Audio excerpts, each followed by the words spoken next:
Maintenant, ce qu'il faut comprendre, c'est que il est pratiquement impossible au diable, n'est-ce pas, de changer la parole de Dieu.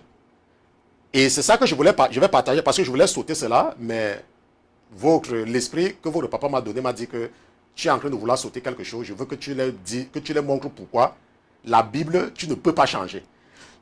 Le diable peut changer la Bible en trompant un petit nombre. Mais il ne peut pas changer la Bible originale. Pourquoi? Je vais mettre ça ici, là. Je vais mettre ça ici. Je vais copier parce que nous allons lire ensemble.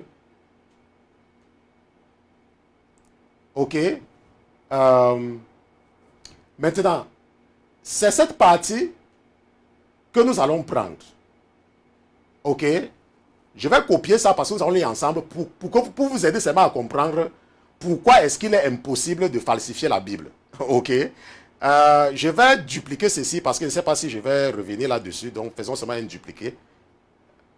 Ok. Maintenant, nous allons regarder ensemble quelque chose. Nous allons lire ensemble quelque chose de très important.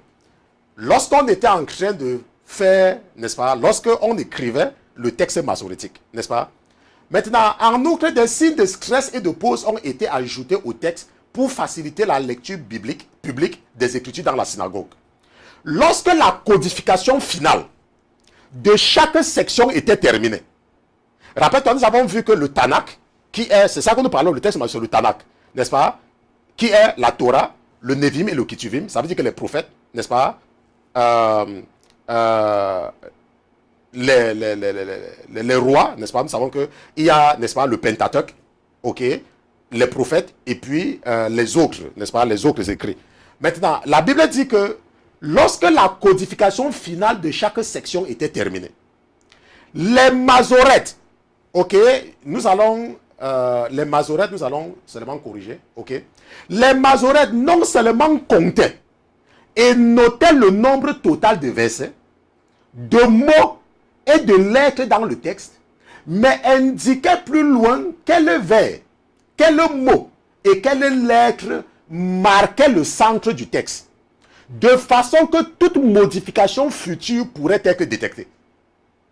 Et rappelez-toi, ça c'est un travail qui a commencé vers le 6e et c'est fini vers le 10e. Et la Bible dit que quand ils ont fini, Dieu les a inspirés de compter tous les mots. Est-ce que je comprends? La Bible dit que lorsque de chaque section, les Masorètes non seulement comptaient et notaient le nombre total de versets, de mots et de lettres dans le texte, et de lettres même, de mots, les mots et les lettres, mais ils indiquaient plus loin quel vers, quel mot et quelle lettre marquait le centre du texte, de façon que toute modification future pouvait être détectée. Voilà comment Dieu a pris le soin, par le texte masorétique, de s'arranger que personne ne peut falsifier la Bible. Bien évidemment, si tu es quelqu'un qui fait l'étude biblique approfondie, n'est-ce pas, comme ce que nous faisons aujourd'hui. Donc, le diable peut tout faire, mais il ne peut pas changer la parole de Dieu. C'est pour ça que la Bible est la Bible la plus mystique. C'est à cause de ceci. Et tu vois donc que tu pourras tromper quelques personnes, mais Dieu va susciter dans chaque communauté quelqu'un qui va partir retrouver le texte original pour pouvoir montrer aux enfants de Dieu la vraie traduction. Parce que le diable ne peut pas corrompre tout le monde. Il y a les gens qui ne vont jamais entrer dans la franc-maçonnerie. Il y a les gens qui ne vont jamais entrer dans la Rose-Croix. Jamais. Et le diable, quel que soit ce qui se passe, ne pourra pas aller détruire tout.